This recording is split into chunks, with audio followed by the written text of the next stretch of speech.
All right, let's get into it. Today, we're taking on one of the biggest mysteries there is, but we're looking at it through a really fascinating, kind of trippy new lens. We're talking about the Ouroboros of consciousness. So let's just start with the biggest question of them all. What even is consciousness? It's the feeling of being you. It's the light that's on behind your eyes. But how in the world does this 3-pound chunk of brain tissue create the entire universe you experience inside your head? The source material for this has this incredible, almost poetic way of putting it. It calls consciousness a self-contained cosmic jam. Just think about that for a second. It's this idea that our mind is a system that's constantly creating and experiencing its own reality, all at the same time. Now, to really wrap our heads around this, we're not going to think about the brain like a computer with wires and circuits. Nope. Instead, our guide for this journey is going to be an ancient myth, the Ouroboros. You know the one, the snake that's eating its own tail. It's a perfect symbol for an endless, self-creating cycle. And that symbol brings us right to our first big idea, the self-creating loop. The core concept here is that your mind isn't a thing, it's a process that is constantly building itself out of its own activity. The mechanism that drives this is something the brilliant Douglas Hofstadter called a strange loop. So picture this. You're climbing a ladder. You go up, up, up, and when you get to what should be the very top rung, you find yourself, impossibly, right back at the bottom. The system loops back on itself in this really paradoxical, mind-bending way. And that loop, well, that's where you come from. See, your mind isn't just looking at the world. It's looking at itself, looking at the world. It perceives itself perceiving. And this constant, recursive feedback is what creates that stable feeling of being an I. It's like a solid anchor, a sort of user illusion, floating in the middle of all the chaotic storm of your brain's activity. And what's so cool is that we can actually see this happening in the brain. We've got two huge networks that are often competing. There's the default mode network, the DMN. That's your inner world. It's when you're daydreaming, reminiscing, just thinking about yourself. And then there's the central executive network, or CEN. That's your outer world, when you're laser focused on a puzzle, on a task, on what's right in front of you. So who decides which network gets to drive? Well, that's the job of another network called the salience network. Honestly, the best way to think of it is as the brain's bouncer.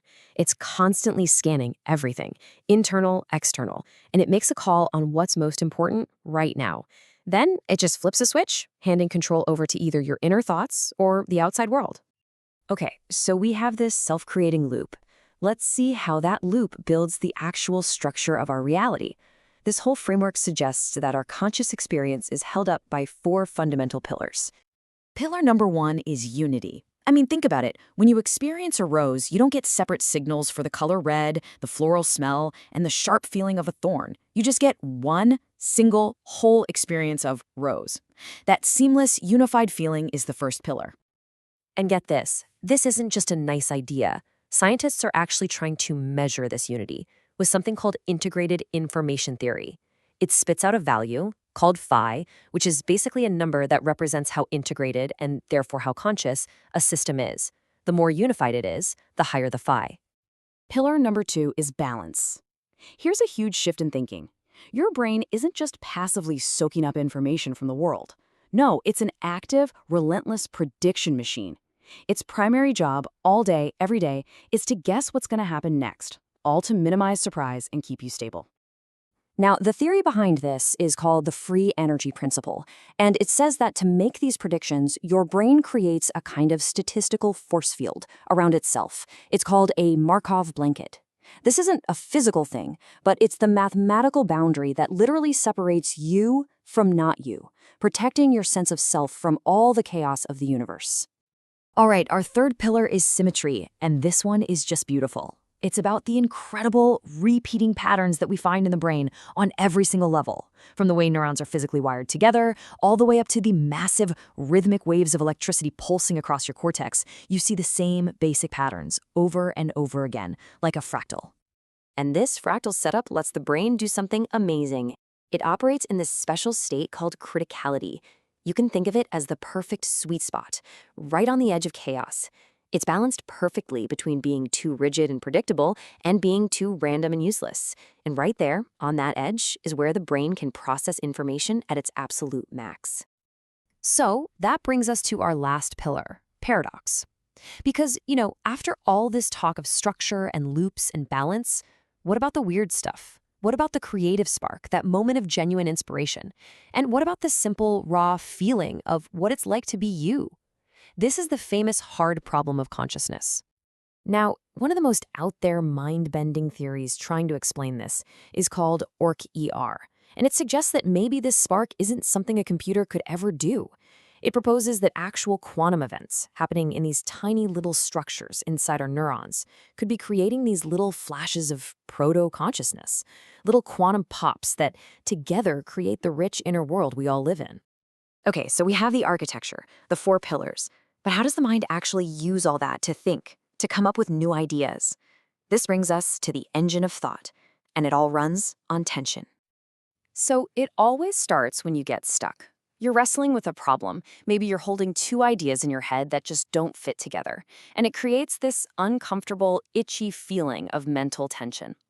That feeling has a name. It's called cognitive dissonance, and your brain absolutely hates it. Now, here's the really counterintuitive part.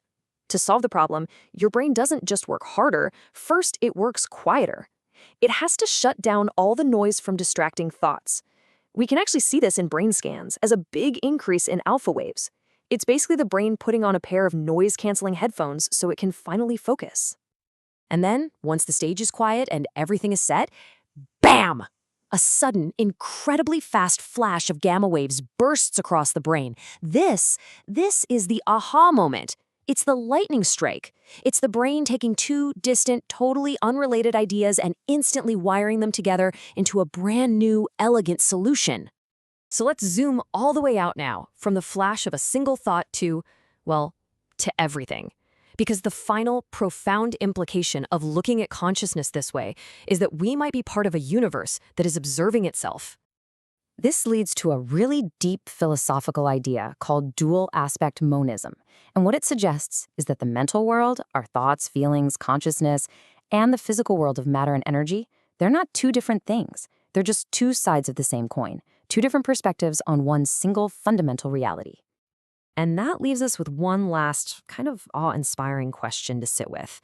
If the physical universe gives rise to a mind, and that mind then turns around and observes the universe, completing that Ouroboros loop, if consciousness is really the universe's way of knowing itself, then what does it learn when it looks out through your eyes?